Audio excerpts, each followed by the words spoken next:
नमस्कार दोस्तों, स्वागत है आपका बीएचयू वर्ल्ड के ऑनलाइन लर्निंग प्लेटफॉर्म पे। दोस्तों, जैसा कि आपको पता ही है कि इस समय हम लोग लेक्चर में शुरुआत कर दिए हैं बीएचयू के प्रीवियस ईयर क्वेश्चंस की, जो बीएचयू के डिफरेंट कोर्सेज के एंट्रेंस एग्जामिनेशन में आ चुके हैं। सब्जेक्ट आपको पता ही है कि हमारा सब्जेक्ट है फिजिक्स, और उस फिजिक्स में हम लोग का प्यारा सा टॉपिक है करंट इलेक्ट्रिसिटी। ये कहाँ पर आता है, बीएचयू के किस किस कोर्सेज में आता है, ये आपको बहुत ही अच्छे तरीके से पता है। BHU BSc agriculture, BHU BSc mathematics, biology and nursing में आता है। ओके, तो यहाँ पे हम लोग क्या कर रहे हैं, बीएचयू के प्रीवियस ईयर क्वेश्चन जितने भी हैं उसको पूरा कॉन्सेप्ट वाइज हम लोग कवर करते हुए जा रहे हैं। अब तक हम लोग काफ़ी सारे क्वेश्चंस को डिस्कस कर चुके हैं। अगर अब तक आपने उस वीडियो को नहीं देखा है तो सबसे पहले बीएचयू वर्ल्ड के प्लेलिस्ट में जाके उस वीडियो को देख लें, वो आपके लिए काफ़ी हेल्पफुल होगा। It's my suggestion to you for your bright future. Okay, मैं चाहता हूं कि आप लोग इस महामना की बगिया में आए, आप लोग का सिलेक्शन हो, और इसके लिए आपको कॉन्सेप्ट मजबूत करना पड़ेगा, क्योंकि कॉन्सेप्ट मजबूत होगा तभी आपका नंबर स्कोर ज़्यादा होगा, और जब आप स्कोर ज़्यादा कर पाओगे तभी आपका सिलेक्शन हो पाएगा। तो हम लोग इसमें स्टडी क्या कर रहे हैं, करंट इलेक्ट्रिसिटी, जिसका हमारा ये पार्ट 5 है करंट इलेक्ट्रिसिटी का। ओके, जो बच्चे इस चैप्टर को नहीं पढ़े या पढ़े हैं तो बहुत कमज़ोर है उनका, तो उनके लिए भी ये पूरा वीडियो काफ़ी हेल्पफुल होगा, कोई दिक्कत उनको नहीं होगी। मैं यहाँ पे हर एक कॉन्सेप्ट पूरा उनको क्लियर करा दूंगा। जो बच्चे पढ़ चुके हैं उनके लिए पूरा एज ए रिवीजन वो अपना यूज़ कर सकते हैं। मतलब ये मोस्टली हर एक के लिए लगभग यूजफुल है।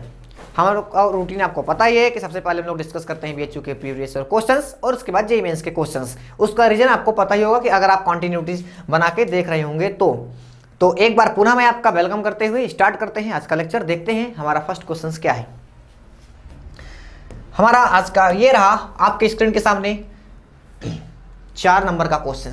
क्या है, ए bulb marked as 100 watt 200 volt. जो स्मॉल बी होता है इसका मतलब वोल्ट होता है, स्मॉल डब्ल्यू का मतलब वाट होता है, WATT वाट मतलब पावर की यूनिट होती है वो। फिर कह रहा है कि is attached to 160 volt supply, it will consume 100 watt 200 volt. अच्छा ठीक है, ये हिंदी में लिखा हुआ है।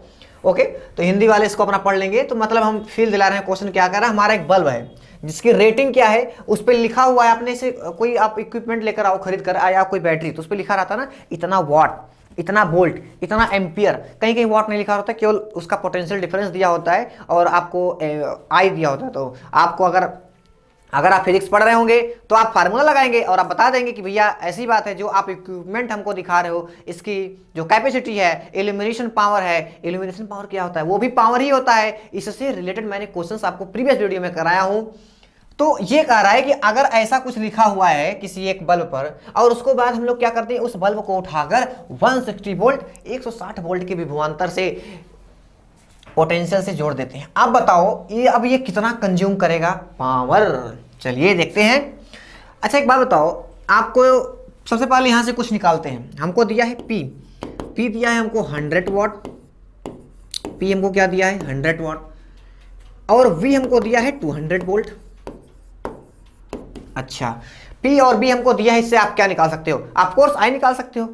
हाँ, ये तो हमको सही है कि आप कोर्स आप I निकाल सकते हो। निकालें सर, क्या निकालें, एक बात बताओ, यहाँ पे आपको क्या गिवन है, फिर से V, पूछ क्या रहा है P, तो सर ऐसा करते हैं I निकाल लेते हैं, और I निकालने के बाद में हमको पता है कि P=VI होगा और I=P/V होगा। आप लगा लेना, जो आंसर आएगा शायद इस चारों ऑप्शन में से जरूर मैच करेगा और आपको माइनस में इतना नंबर देके जाएगा।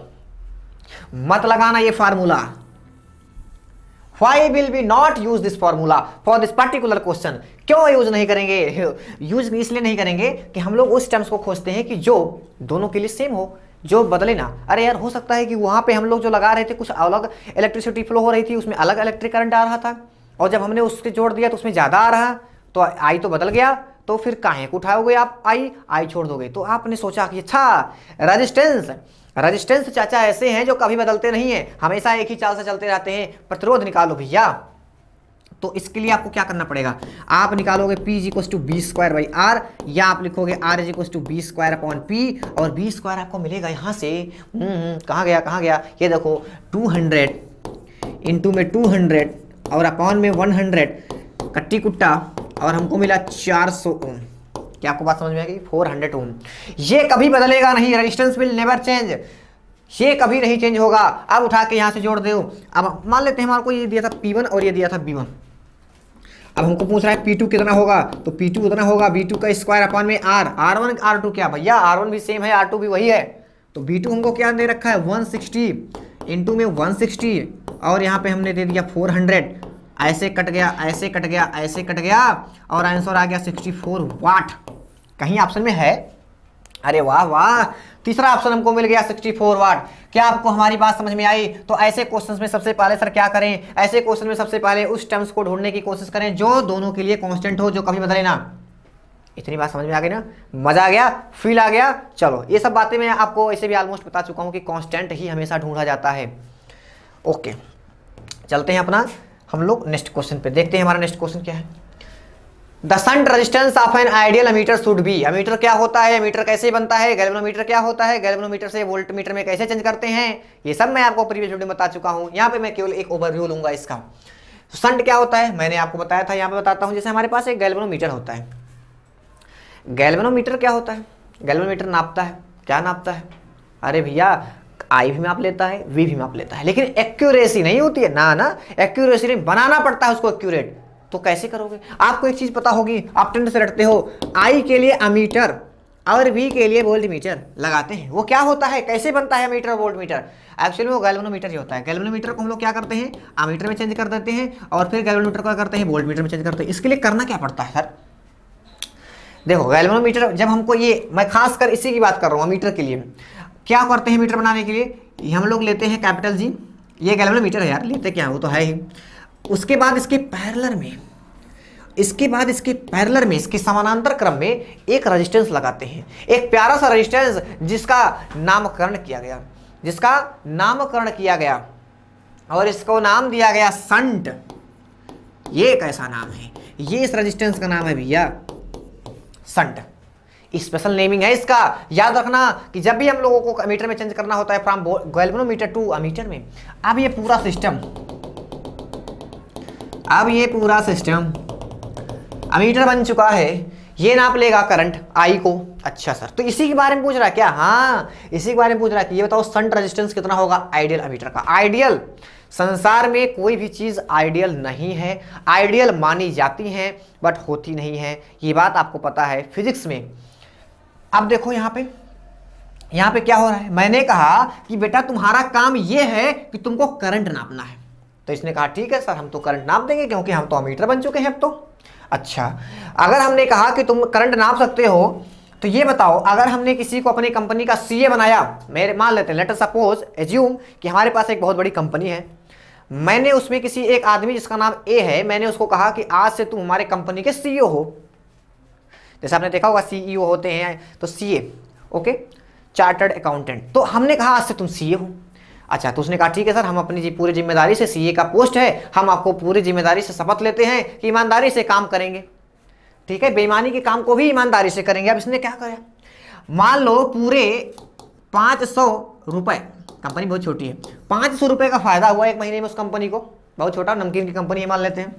अब क्या कह रहा है, अगर सीए साहब ने 200 रुपए अपने जेब में रख लिए, 300 रुपए ही कंपनी ऑनर को जो दिए, तो बताओ ये कंपनी चल पाएगी? लुट जाएंगे, बर्बाद हो जाएंगे। 200 तो तुम रख ले रहे हो, उसके बाद में हमको केवल 300 दे रहे हो, तो कमाई भी बहुत ज़्यादा हाई फाई है, बताओ। तो इसलिए तो सर आप एग्जाम्पल से समझाना क्या चाहते हो? मैं ये समझाना चाहता हूँ कि ये देखो, इनका नापना, इसका मतलब क्या है कि इसमें जो करंट जा रहा है आई, इसको नापना है।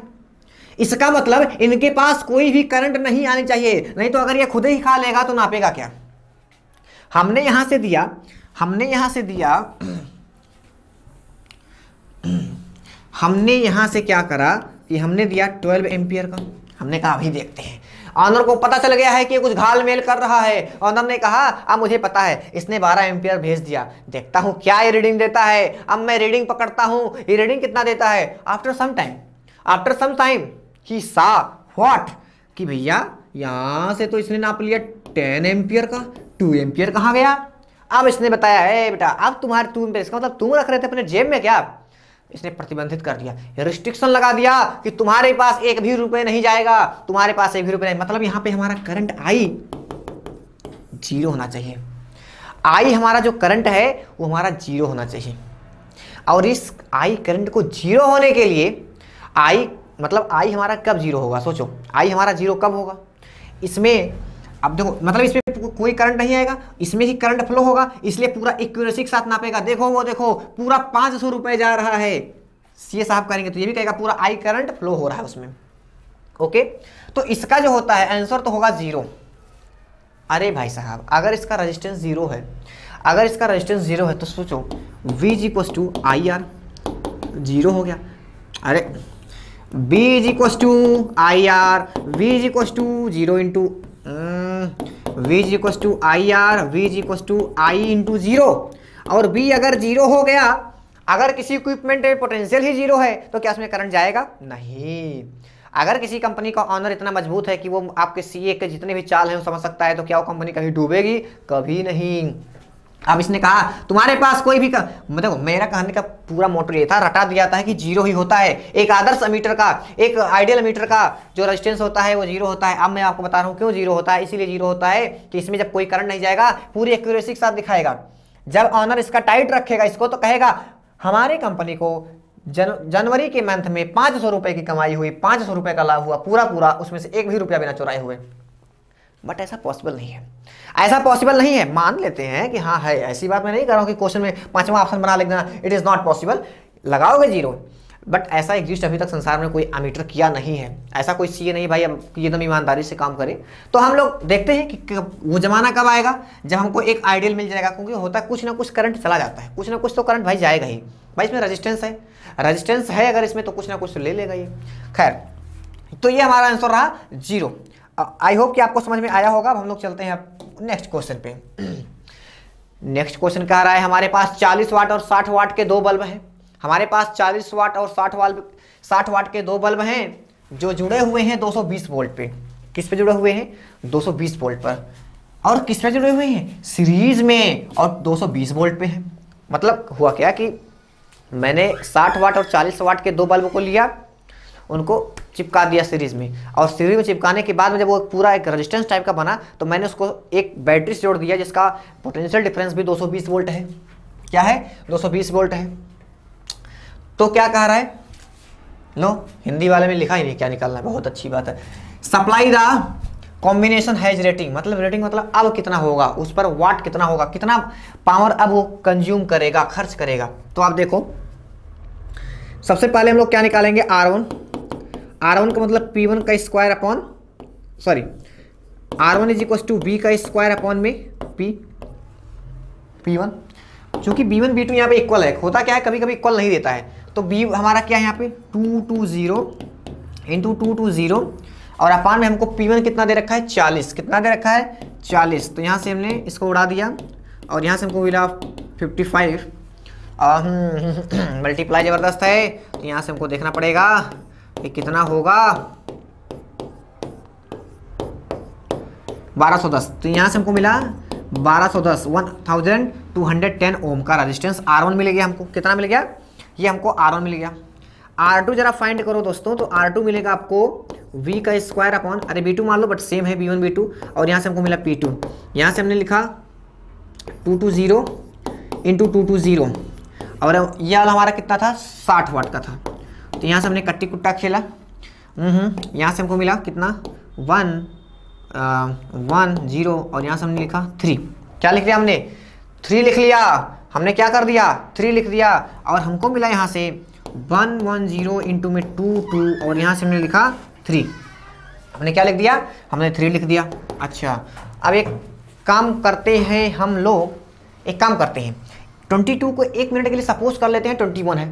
नहीं सर ये गलत बात है। देखो बात क्या है कि आप अगर इसको एग्जाम में बैठे हो, एक तो टाइम तुम्हारे पास कम है, अगर एग्जैक्ट वैल्यू निकालने की कोशिश करोगे दिक्कत हो जाएगी। बट सावधान आना, थोड़ी सी वैल्यू नियर अबाउट, ये दोनों वैल्यू तो बहुत फासले पे है, बट ये दोनों वैल्यू नियर अबाउट पे है, लेकिन तब भी 4 का डिफरेंस है, उतना हम लोग संभाल ले जाएंगे। अब क्या होगा? जैसे ही आप 21 सपोज करोगे तुरंत इसको कट कर देगा 7, और इसको मिलेगा क्या? 770 ओम। 770 ओम मिल गया इसको। दोनों को जोड़ दिया सीरीज में, पूरा अब कितना हो जाएगा? R1 प्लस में R2। अब देखो ये हमारा कितना है? 1210, और ये कितना है हमारा? 770। डबल 0 0 से कैंसिल, 7 1 8, और फिर से ये ये हो गया हमारा 1980 ओम का रेजिस्टेंस। फाइनल जब हमने उसको सीरीज में जोड़ दिया तब हमको जाके मिला। फिर से एक बार 0 से 0, 7 और 7 1 8, 7 2 9 और 1 का 1। अच्छा, अब देखते हैं हमारे पास P कितना आ रहा है। P हमारे पास अब कितना आ रहा है। अब फाइनली जब हमने उसको जोड़ा तो फिर से वही सिर्फ जोड़ दिया 220 और अपान में 1980। बहुत बड़ा सा है। यहाँ से 00 से 10 से 0 कैंसिल हुआ, 2 से उड़ाओ, यहाँ से हमको मिला 99, यहाँ से हमको मिला 1110। क्या कर सकते हैं देखना। अभी मैं फिर से कुछ कर रहा हूँ। देखो यहाँ से एक काम कर सकते हो आप लोग, मल्टीप्लाई कर लो सो पूरा। यहाँ से हमको क्या मिला है 99 मिला। अच्छा 99 मिला, तब तो बहुत अच्छी बात है। हाँ मैं देखो 2 और 9 ये कटा, 11 2 जा 22, 11 9 जा 99। तो यहाँ से हमको मिला 220 और अपान में 9 डिवाइड करते हैं और लेट अस सी कि क्या होगा। 9 2 जा 18, यहाँ से मिलेगा 14। अच्छा, उसके बाद हमको क्या मिलेगा 4 और मिला हमको 36 और 4। अब 4 पॉइंट में 4 अब पता चला हमारा कौन सा ऑप्शन सही है। मैंने नियर अबाउट लिया था, एक ही तो कम किया था, तो क्या 20 के आने की संभावना है? बताओ, क्या इतना पीछे वो वैल्यू आ सकती है कभी? मैंने केवल यहाँ पे 22 को 21 किया था, आप लोग निकाल के देख लेना, तो बस उसी के नियर अबाउट हो सकता है। एग्जैक्ट वैल्यू वो दे दे। ओके, तो हमारा यहाँ पे ऑप्शन क्या हो जाएगा सही, 24 वाट। अच्छा, एक बात आप लोग समझो कि यहाँ पे एक टाइप का क्वेश्चंस और पूछ लेता है। क्या करता है, एक टाइप का क्वेश्चंस आप लोगों से वो और पूछता है। वो टाइप क्या है, ऐसे आपको दे देगा तो पूछेगा बताओ कौन सा बल्ब फ्यूज हो जाएगा जल्दी। मान लेते हैं इस टाइप क्वेश्चन में कराऊंगा, चिंता मत करो। तो देखो जिसके पास होता क्या है, पहले थोड़े से इसकी थ्योरी हम लोग बैकग्राउंड समझते हैं। हमने आपसे कहा कि अगर हमारे पास P है, हमारे पास क्या है P है। अच्छा, तो बराबर में B² R है, मान लेते हैं इसी क्वेश्चन के लिए। तो B तो हमारा कांस्टेंट निकल गया, दोनों के लिए सेम हो गया है। तो P हमारा इनवर्सली प्रोपोर्शनल हो गया रेजिस्टेंस के। इसका मतलब जिसका रेजिस्टेंस ज़्यादा, मतलब जिसका रेजिस्टेंस कम उसके लिए P ज़्यादा, और जिसके लिए P कम उसके लिए रेजिस्टेंस ज़्यादा। तो देखो यहाँ पर हमारे पास दो बात के हैं, 40 और 60 है। 40 P1 हमारा कितना है 40 वाट और P2 हमारा है 60 वाट। किसका ज़्यादा है, किसका ज़्यादा है? यहाँ पर P2 हमारा ज़्यादा है। अगर हमारा P2 ज़्यादा है, अगर हमारा P2 ज़्यादा है मतलब पावर ज़्यादा है, तो इसके लिए रेजिस्टेंस कम होगा। और P1 के लिए हमारा P1 कम है, इसके रिस्पेक्ट में P1 कम, तो P1 का रेजिस्टेंस ज़्यादा। और आपने कैलकुलेट भी किया, अभी देखा है 1210 आया, उसका 770 आया टाइम। तो इसका रेजिस्टेंस ज़्यादा, और जिसका रेजिस्टेंस ज़्यादा आपको पता है कि H = I² I² हमारा कांस्टेंट, T हमारा कांस्टेंट, H हमारा डायरेक्टली प्रोपोर्शनल टू R। जिसका H R ज़्यादा उसके लिए H ज़्यादा, जिसके लिए R ज़्यादा उसके लिए H ज़्यादा। जैसे H ज़्यादा हुआ उसके बाद क्या होगा, उसके बाद एनर्जी बहुत ज़्यादा मिलने लगेगी, और जैसे ही एनर्जी उसको ज़्यादा मिली ब्लास्ट कर जाएगा। ठीक है, तो ये कॉन्सेप्ट आपको समझ में आया। अब मैं आपको आगे क्वेश्चन कराऊंगा तो और मजा आ जाएगा इस क्वेश्चन को, इस टाइप के क्वेश्चंस को करने में। आगे देखते हैं AI का क्वेश्चन है। क्वेश्चन क्या कह रहा है कि a heater coil is cut into 2 equal parts. हमारे पास एक हीटर का कॉइल है। क्या आपने हीटर देखा है? ऑफकोर्स आपने देखा ही होगा। तो उसके कॉइल को हम लोग उठाए, उसको दो बराबर पार्ट में से काट दिए, and only 1 part is now used. उसके बाद हम लोग क्या कर रहे हैं, उसके 2 पार्ट कर दिए। मान लीजिए ये हमारा कॉइल है हीटर का, हमने इसको कट कर दिया, एक पार्ट को हमने यूज करना स्टार्ट कर दिया। Only 1 part is now used in the heater में। फिर कह रहा the heat generated will now be. अब हीट कितना जनरेट होगा पहले के रिस्पेक्ट में, ये बताना है हमको। Very simple, very easy. अच्छा, लड़के गलती कहाँ करते हैं, अब मैं बताता हूँ। देखो H = क्या होता है, I² RT होता है। हाँ सर, मान लेते क्वेश्चन फर्स्ट है। अच्छा, मान लेते हैं H1 है, मान लेते हैं H1 है। H2 हमारा क्या होगा, I² R1 मानो और 2 मानो T। क्या सर रेजिस्टेंस बदलेगा? भाई टको टाइम में सब इक्वल है, उतना ही टाइम में। अगर नहीं कर रहा तो आप मान के चलो टाइम इक्वल है, करंट भी इक्वल है। कट करने से बदलेगा क्या, रेजिस्टेंस बदलेगा, क्योंकि रेजिस्टेंस हमारा R डायरेक्टली प्रोपोर्शनल होता है लेंथ के, ये तो आपको पता है। हमने क्या किया, उसके तार उठाया, खचाक से काट दिया, अब हमको मिल गया रेजिस्टेंस। कितना मिलेगा रेजिस्टेंस, कोई मुझे बताएगा कि रेजिस्टेंस कितना मिलेगा? अच्छा, अब कुछ लोग एक दिमाग लगाएंगे, कुछ लोग दिमाग लगाएंगे सर आर डायरेक्टली प्रोपोर्शनल होता है 1/a के, लेंथ भी आधा हुआ एरिया भी आधा हुई, मतलब रेजिस्टेंस सेम है, रेजिस्टेंस सेम है। लेकिन गलत, एक बात समझो, ये हमारा वायर होता है, इसमें हम लोग क्या करते हैं, रेजिस्टेंस हमारा क्या होता है रो एल बाई ए, और एरिया होता है, हिंदी में अगर बोले एरिया जो हमारा होता है क्या होता है बताओ, अनुप्रस्थ काट का क्षेत्रफल, और इंग्लिश में अगर बोले तो क्रॉस सेक्शनल एरिया। ये एरिया होता है, ये एरिया होता है। अगर मान लो अगर ऐसे कोई बना हुआ है ऐसे ढुपुक ऐसे, तो ये एरिया होता है हमारा ए, ना कि इसका पूरा एरिया होता है, ये एरिया होता है। आप सोचो अगर इस वायर को ऐसे कट कर दिया, ऐसे हो जाएगा आपको ऐसे, तो क्या इसका एरिया चेंज हो गया? नहीं हुआ चेंज, एरिया चेंज नहीं हुआ। इसका मतलब हमारा R2 चेंज हुआ, और चूंकि डायरेक्टली प्रोपोर्शनल का है तो हमारा जो R2 हो जाएगा R1 का आधा हो जाएगा। जैसे हमारा R1 का आधा हो जाएगा तुरंत हम लोग क्या कर देंगे, H2 is equal to I square, और ये लिख देंगे R1/2 और यहाँ पे T लिख देंगे। उसके बाद क्या हो जाएगा, H2 is equal to half को आगे ले आओ तो हाफ आई स्क्वायर RT मिल गया, आई स्क्वायर RT मिल गया, तो H2 इज इक्वल टू क्या ले सकते हैं, हाफ H1। क्या मिला आपको आंसर, आधा हो जाएगा पहले का, हाफ हो जाएगा, पहले का हाफ हो जाएगा। कुछ था नहीं, बहुत ही सिंपल क्वेश्चन था। बस दिक्कत आप लोग यहीं पे एक जगह करते हो, मैंने आपको उसको समझा दिया है कि भविष्य में आप लोग ऐसी गलतियां ना करें, ऐसी गलतियों को करने से बचें। हम लोग आते हैं यहाँ अगले क्वेश्चन पे। अगला क्वेश्चन क्या है, कह रहा है एक an energy source will supply a constant current into the load. मान लेते हैं लोड का मतलब यहाँ पे रेजिस्टेंट टाइप का है। वो कह रहा है कि वो एक कॉन्स्टेंटली उसको भेजता रहेगा, करंट जाओ करंट जाओ करंट जाओ करंट, मतलब 5 एम्पियर भेजना स्टार्ट किया। मान लेते हैं हम सोर्स हैं, हम किसी को एनर्जी दे रहे हैं या करंट दे रहे हैं, तो हमसे कुछ क्या होगा, हम ऐसा क्या कंडीशन क्रिएट कर दें कि 5 एम्पियर हम दे रहे हैं, 5 एम्पियर अभी भी, 5 एम्पियर 2 दिन बाद, 5 एम्पियर 3 दिन बाद, ऐसे देते रहे हमेशा कांस्टेंट पे। अच्छा, इफ इट्स इंटरनल रेजिस्टेंस, अगर हम लोग इसके इंटरनल रेजिस्टेंस में क्या कर दें, ये 4 ऑप्शन आपको दे रखा है। अच्छा, सबसे पहले मेरे दिमाग में आएगा इंटरनल रेजिस्टेंस क्या होता है, मैं आपको बता चुका हूं, स्मॉल r आंतरिक प्रतिरोध, I is equal to formula होता है अगर किसी सर्किट में ऐसे लिखा हुआ है टो, ये बना हुआ है आपका सेल, ओके, और ये ऐसे है, ये हमारा कैपिटल R है, ये हमारा मान लेते हैं करंट I फ्लो हो रहा है, ये छोटू है, ये बड़ू है, ये लंबा है, और क्या हुआ यहाँ पे मान लेते हैं कि इसका इलेक्ट्रोमोटिव फोर्स E है, और इसका रेजिस्टेंस स्मॉल r है। अरे भैया इंटरनल रेजिस्टेंस सेल का ही होता है ना, तो हमको एक फार्मूला रिसीव होता है I is equal to E। इस फार्मूले के बारे में बता चुका हूँ, capital R plus small r। इस फार्मूले को जब मैंने देखा, देन आई फाउंड दैट, तब मैंने पाया कि I हमारा अगर बदलेगा तो स्मॉल r की वजह से। क्यों, कैपिटल R भी कांस्टेंट है और E भी कांस्टेंट है। स्मॉल r का कुछ इलाज कर दो सर। अगर आपने स्मॉल r का इलाज कर दिया, अगर आपने अपने आलस्य को त्याग दिया, अगर आपने इन 4-5 महीनों में अच्छे से मेहनत कर लिया, तो आपका वेलकम होगा BHU में। तो इसने कहा भैया R का इलाज कर दो, R बहुत आलसी आदमी है, तो क्या किया जिसको हमने कहा R बराबर 0 ले लो। क्या करने का, इसका मतलब आप फॉर्म ही ना भरो। अगर आप नहीं पढ़ रहे हो, कोई तैयारी नहीं है, तो क्यों नंबर बढ़ाते हो आके फालतू में। हमने कहा R को निकालो, हटा दो R को, यहाँ से हमने R को 0 कर दिया। अब हमको मिल गया यहाँ से I is equal to E by R। ये दोनों, ये सब पढ़ने वाले बच्चे हैं, ये सब पढ़ रहे हैं, और ये कांस्टेंट रूप से करंट फ्लो होने लगेगा, मतलब आपका सिलेक्शन होने लगेगा I is equal to E by R।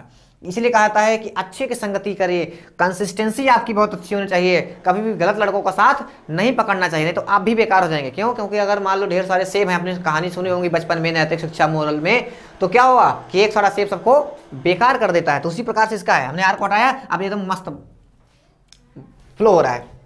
तो देख लेते हैं ऑप्शन नंबर सी हमारा सही है कि नहीं। हमको ऑप्शन नंबर और क्या पढ़ने की जरूरत है, हमने पढ़ा 0, हमने लगा दिया। तो इस हिसाब से आपको क्वेश्चंस को अटेम्प्ट करने हैं। मजा आया इस क्वेश्चन को देखने पर।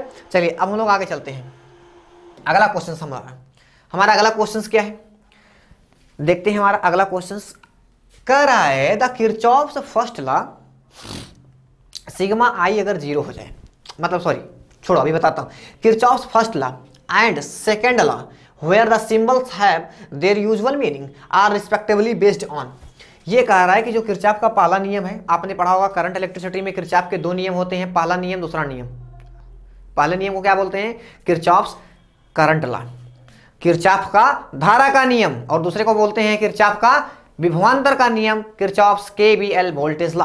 तो कह रहा है इन दोनों में क्या चीज कंजर्व रहती है, जरा याद करो कुर्बानी। जब मैंने आपको पिछला वाला वीडियो बताया था उसमें दोनों मैंने ये सब आपको कराया था कि क्या होता है फर्स्ट लॉ, क्या होता है सेकंड लॉ, पहले में क्या कंजर्व होता है, दूसरे में क्या कंजर्व होता है, क्या संरक्षित रहता है दोनों में। सबसे पहले समझते हैं कि पहला है क्या। पहला कहता है sigma i is equal to 0। पहला लॉ कहता है sigma i is equal to 0। इसका फील उसमें मैं कराया था एक बार फिर से। मान लेते हैं कोई पॉइंट है, मान लेते हैं इसे कोई पॉइंट है, यहाँ पे मान लेते हैं I1 और यहाँ से मान लेते हैं I2 आ रही, और यहाँ से निकल रहा है I3 और यहाँ से निकल रहा है I4। तो किरचॉफ साहब ने कहा कि भैया देखो, अगर किसी जंक्शन में कोई पॉइंट मिल रहे हैं तो जंक्शन की तरफ जो आने वाली करंट है उनका समेशन ले लो, मतलब I1 प्लस I2 ले लो, I1 प्लस I2 ले लो, और जो जंक्शन से दूर जाने वाली है उनका समेशन ले लो, दोनों बराबर होती हैं, मतलब I3 प्लस I4। ये बात आपको समझ में आ रही है? I1 प्लस I2 बराबर I3 प्लस I4। एक चीज और दिए थे, वो क्या दिए थे? सिग्मा i 0 कैसे हुआ सर, हमको प्रूफ करो। सिग्मा i 0 कैसे हुआ, आपको प्रूफ करना पड़ेगा, हम प्रूफ करेंगे। देखो उन्होंने एक नियम दिया था, कहा था कि जंक्शन की तरफ जो आएंगी उनको पॉजिटिव लीजिएगा और जंक्शन से जो दूर जाएंगी उनको नेगेटिव लीजिएगा। इसका मतलब ये भी नेगेटिव और ये भी नेगेटिव। अच्छा हटाओ यहाँ से, यहाँ पे लिख देते हैं। यहाँ पे देखो I1 plus I2 is equal to minus में I3 माइनस में I4, इसको सबको ट्रांसफर करो। I1 plus I2 plus I3 plus I4 is equal to 0 हुआ कि नहीं? तो यहाँ से हम लोग लिख सकते हैं सिग्मा इज इक्वल टू 0। मजा आया? फील आ गया? सिग्मा हमारा 0 होता है। अब एक आप बात पढ़े हो, आप क्या पढ़े हो? I इज इक्वल टू होता है Q upon T, I is equal to होता है Q अपॉन T। छोटू सा फार्मूला है, बहुत जन्म जन्मांतर से हम लोग पढ़ते आ रहे हैं। तो हम लोग क्या लिख सकते हैं? Sigma Q upon T is equal to 0। अब T तो 0 होगा नहीं, अरे T कहीं 0 होगा, इनफाइनाइट हो जाएगा बेवकूफ। अब देखो तो sigma Q is equal to 0, क्या कंजर्व हो गया? चार्ज हमारा कंजर्व हो गया। Charge can not be destroyed, can not be produce. Charge को ना तो उत्पन्न किया सकता है ना ही नष्ट किया जा सकता है। हमारा क्या कंजर्व हो गया? चार्ज कंजर्व हो गया। आप सुनो, रिस्पेक्टेबली क्रमशः बताना है। तो सबसे पहले हमारा क्या है? First law. तो देखते हैं हमारा कौन सा ऑप्शन सही होगा। देखो अभी बताएंगे, चिंता मत करिए। यहाँ पे लिखा हुआ है कंजर्वेशन ऑफ चार्ज, सही। कंजर्वेशन ऑफ एनर्जी, गलत ऑप्शन। कंजर्वेशन ऑफ मोमेंटम, गलत option. Conservation of energy charge, ये भी सही है। अब हमको छांटना है केवल कि ए सही है हमारा या डी सही है। चलिए अब हम लोग देखते हैं अपना सेकंड वाला। तो सेकंड मैंने आपको बताया कि उन्होंने कहा था कि sigma B is equal to 0 होता है। उन्होंने कहा कि sigma B is equal to 0 होता है। अच्छा, अगर सिग्मा बी 0 होता है मतलब क्या कहा उन्होंने? अगर कोई सर्किट ले लो, अगर कोई एक क्लोज्ड लूप लेना, अगर आप कोई क्लोज्ड लूप लेते हो तो उसमें अगर सारा वोल्टेज का समेशन ले लो, यू विल गेट 0। अच्छा सर, मजा आया? अच्छा सर, बहुत अच्छा लगा हमको। ये सर क्या लिखा है? हमको तो समझ ही नहीं आ रहा है। नहीं, हमको समझना है कि सिग्मा आई आर और सिग्मा ई क्या है। अरे यार देखो, क्या आपको पता है, आपने प्रीवियस वीडियो अगर देखा होगा तो आपको पता है एक चीज़, what is that thing, V is equal to E minus I R. मैंने बताया था ये हमारा 0 है, तो इसका 0 होने का मतलब क्या है? E is equal to I R हुआ। अरे हुआ कि नहीं हुआ? V is equal to I R हुआ कि नहीं हुआ? वही यहाँ पे लिखा हुआ है कि सिग्मा, या कहीं लिखा हो ये और कहीं लिखा हो अगर सिग्मा आई आर, क्या लिखा हो? सिग्मा आई आर, और आई आर किसके इक्वल है? इलेक्ट्रोमोटिव फोर्स के, या ये लिखा हो। तो बस वही घुमा के लिखा है और कुछ हो थोड़ी रहा है। चलो खैर, सिग्मा आई आर हमारा 0 है या सिग्मा ई हमारा 0 हो जाएगा, सिग्मा बी हमारा यहाँ पे 0 हो जाएगा। तो सर हमारा यहाँ पे कंजर्व क्या होगा? कंजर्व क्या होगा? तो देखो फिर दिलाऊं आपको। मैंने कहा sigma B is equal to 0, sigma B is equal to 0 या सिग्मा आई आर बराबर सिग्मा में कैपिटल स्मॉल ई 0 हो गया। अच्छा, और क्या होगा 0? आपने एक फार्मूला पढ़ा होगा, V is equal to W upon Q, W is equal to V into Q. अब हम कह रहे हैं कि हमारा B तो 0 है, तो हमारा ऑफकोर्स कि W हमारा 0 हो जाएगा। और W हमारा क्या होता है, वर्क होता है। तो ये बताओ वर्क ही तो एनर्जी होती है, work can be converted into energy. Work जो हमारी होती है वही हमारी काइनेटिक एनर्जी होती है, वर्क हमारी पोटेंशियल एनर्जी होती है, वर्क हमारी ग्रेविटेशनल एनर्जी होती है, वर्क हमारा वाइब्रेशनल एनर्जी होती है, वर्क हमारा फ्रिक्शनल एनर्जी होती है, बहुत सारी एनर्जी होती है, मैकेनिकल एनर्जी होती है, सब कुछ होती है वही। तो अगर हमारा बस एनर्जी जीरो हुआ, सब कुछ कंजर्व हो गया, कंजर्व हो गया हमारा एनर्जी, कंजर्व हो गया हमारा एनर्जी, कंजर्व हो गया हमारा एनर्जी, कंजर्व हो गया हमारा एनर्जी। अब देखते हैं कि अब हमारा कौन सा ऑप्शन सही है। तो ऑप्शन नंबर डी सही। यहाँ पे मोमेंटम लिखा है, गलत गलत है। मोमेंटम क्या होता है, मोमेंटम सब गलत है। बात समझ में आ गई, आगे चलिए आगे चलते हैं आपको लेकर। यहाँ पे देखते हैं क्वेश्चन क्या कह रहा है। If a wire is stretched to make it 0.1% longer. ये कह रहा है कि अगर किसी वायर को 0.1% खींच के लंबा कर दीजिए और लंबा हो गया, तो बताओ उसकी रेजिस्टेंस पे क्या इफेक्ट जाएगा। ऐसा क्वेश्चन के लिए मैंने कहा था कि आपको मैं एक ट्रिक बताऊंगा। क्या बताऊंगा, एक ट्रिक। इसके शायद तीसरे वीडियो में ऐसा कुछ नंबर था, मैंने आपसे वादा किया था कि मैं आपको ट्रिक बताऊंगा, वो समय आ गया है, आज मैं ट्रिक बताऊंगा। लेकिन सबसे पहले देसी तरीका सुनो। R इज इक्वल टू क्या होता है, रो L1 by A1, R1, R2 बराबर क्या होता है, रो L2 बाई A2। डिवाइड करोगे तो R1 अपॉन R2, इतना तो आप अब बड़े हो गए हो। L1 अपॉन L2 इंटू आएगा A2 अपॉन A1। चूंकि वॉल्यूम सेम होता है इसलिए आप इसको क्या करोगे, R1 upon R2 is equal to L1 का स्क्वायर और अपॉन L2 का स्क्वायर कर सकते हो, क्योंकि ये बराबर होता है, किसके बराबर होता है, A2 है तो ये L1 हो जाएगा। ठीक है, L1 अपॉन L2 के बराबर, तो मल्टीप्लाई करोगे L1 स्क्वायर अपॉन L2 का स्क्वायर बन जाएगा। चलो अगर ये मिला हमको तो L2 क्या होगा हमारा, L2 बराबर हो जाएगा L1 प्लस 0.1% ऑफ L1। तो यहाँ से मिला हमको L1 प्लस पॉइंट में 001 L1, तो यहाँ से हमको मिला 1.001 L1, ये हमको मिला L2। क्या आपको बात समझ में आई, 1.001 L1 आ रहा है। मजा आ गया। अच्छा क्या किया जाए, अरे वैल्यू को ले जाके रखो यार। R1 upon R2 is equal to L1 का स्क्वायर 1.001 का स्क्वायर L1 का स्क्वायर, L1 कट्टी कुट्टा, L1 R1 अपान R2 बराबर R1 upon R2 is equal to 1 upon 1.001 का स्क्वायर। अरे भैया पलटोगे कि नहीं, R2 बड़ा है तो R1 में से घटाओगे कि R2 में से, R2 में से 1.001 का स्क्वायर। आप देखो माइनस में 1 करो, देखो इसका जब स्क्वायर करोगे तो आपको मिलेगा 1.002 और माइनस हमने 1 कर दिया, बाकी छोड़ देंगे क्योंकि फिर बहुत जीरो है तब आएगा कुछ, तो उसका कोई वैल्यू नहीं है। अब देखो यहाँ से मिल गया हमको डेल्टा R अपॉन में R बराबर में 0.002। अब जैसे ही मल्टीप्लाई करोगे तो R परसेंटेज इक्वल टू आ जाएगा पॉइंट में 2%। ये आपका देसी तरीका है, मजेदार होता है देसी तरीका, कभी फेल नहीं होता है और हमारा ऑप्शन ए सही हो जाएगा। इसमें हमारा क्या सही हो जाएगा, इंक्रीज बाई 0.2%। अच्छा सर आपने अभी वादा किया है कि ट्रिक बताएंगे आप इसके, चलिए ट्रिक बता देते हैं आपको, बट सावधानी से ट्रिक का इस्तेमाल करना। ट्रिक दिया हुआ है percent change in R x plus Y plus X Y upon 100। अरे सर क्या है ये, अब सुनो, यहाँ पे जब दो चीजें चेंज होने लगे, R में मान लो आपको दे दिया कि एरिया भी मैंने चेंज कर दिया और मैंने उसका लेंथ भी चेंज कर दिया, तो जितने परसेंट से, ये परसेंट के लिए है, मैं फार्मूला बताता हूँ, परसेंट के लिए है, x भी परसेंट में और y भी परसेंट में रहेगा, तो आप ये अप्लाई करना, दोनों की वैल्यू रख देना। मान लो कहा कि 0.2% हमने लंबाई बढ़ा दिया उसका लेंथ और 0.23% ऐसे कुछ भी दे देगा एरिया, तो आप ले जाके वैल्यू रख देना। इस क्वेश्चन के लिए चलो देखते हैं, इस क्वेश्चन के लिए हमारा एक ही वेरिएबल है, x बराबर y है, क्योंकि हमने लेंथ ही केवल बढ़ाया है, बहुत अच्छी बात है। तो r परसेंट क्या हो जाएगा, इस पर रखो पॉइंट में 1, इसको रखो पॉइंट में 1, अरे 0.1% बढ़ाया हो भाई साहब। अब प्लस में देखो पॉइंट में 1 अपॉन में 100, हमको मिला पॉइंट में 2 प्लस 0.01 अपॉन में 100, ये हमको मिला 0.2 प्लस 0.0001। अब यार इतनी छोटी क्वांटिटी की जोड़ोगे, इतनी छोटी क्वांटिटी है, छोड़ दो इसको, जाओ अपने घर। तो हमको फाइनली क्या मिल गया,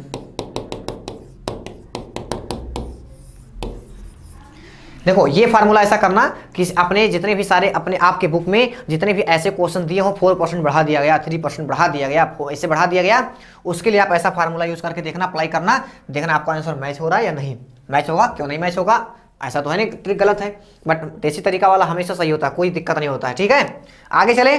चलिए अब हम लोग चलते हैं आगे, देखते हैं ये क्वेश्चन क्या कह रहा है। क्वेश्चन कह रहा है कि हमारे पास दो इलेक्ट्रिक बल्ब हैं, इस पे रेटिंग है 25 वाट और 220 वोल्ट, 25 वाट एंड 220 वोल्ट, और इस पर 100 वाट और 220 वोल्ट। ये कनेक्टेड है सीरीज में, 440 वोल्ट झटका इनको दिया जा रहा है। कह रहा है कौन सा बल्ब फ्यूज हो जाएगा। ऐसा क्वेश्चन हमेशा आता है, ऐसा क्वेश्चन हमेशा आता ही है। तो कौन सा बल्ब फ्यूज होगा इसके बारे में हमको बताना है। मैंने आपसे क्या बताया था बताओ, मैंने आपसे एक चीज बताया था, यहाँ पे पोटेंशियल सेम, बस मिल गया कहानी, पोटेंशियल सेम। इसका मतलब P = V²/R, हमारा V² कांस्टेंट हो गया दोनों के लिए। जिसका पावर कम उसका रेजिस्टेंस ज्यादा। तो P1 हमारा क्या है 25, P1 हमारा क्या है 25 वाट, और P2 हमारा क्या है, P2 हमारा क्या है 100 वाट। इसका मतलब R1 हमारा ग्रेटर देन होगा R2 से। इतनी बात तो आपको पता चल गई। P1 हमारा कम इसलिए R1 ज़्यादा, P2 हमारा इससे ज़्यादा है इसलिए हमारा ये कम हो जाएगा। इन्वर्सली का रिलेशन है। अब सर एक बात बताओ, एक बात बताइए हमको, इसका रेजिस्टेंस अगर ज़्यादा है, किसका रेजिस्टेंस R1 का। अब ये देखो यहाँ पे दिया है बोथ, तो ऐसे भी ऑप्शन दोनों गलत हो जाएगा, दोनों तो फ्यूज होगा नहीं, कोई होगा एक ही, तो होगा हमारा C या B। तो हम लोग लगाएंगे क्या C ऑप्शन। अरे भैया जिसका रेजिस्टेंस ज़्यादा, फिर बता रहा हूँ, अभी बस जस्ट कुछ देर पहले बताया था I²RT होता है, I² फिक्स हो गया, T फिक्स हो गया, S डायरेक्टली प्रपोजल हो गया R के, R जिसका ज़्यादा उसके लिए H ज़्यादा एनर्जी देगा, पिघल जाएगा, उसकी जीवन लीला वहीं पर समाप्त हो जाएगी, फ्यूज हो जाएगा, वहाँ पे अंधेरा ही अंधेरा हो जाएगा। 25 वाट होगा ये इसका आंसर। तो इस टाइप के क्वेश्चन को आपको ऐसे ही सॉल्व करना है, ठीक है ना। तो आज का सेशन में हम लोग, आज के सेशन में हमने काफ़ी इंपॉर्टेंट फार्मूले को पढ़ा, काफ़ी इंपॉर्टेंट तरीके से हमने उसका पूरा कॉन्सेप्ट मैंने विजुअलाइजेशन आपको बताया।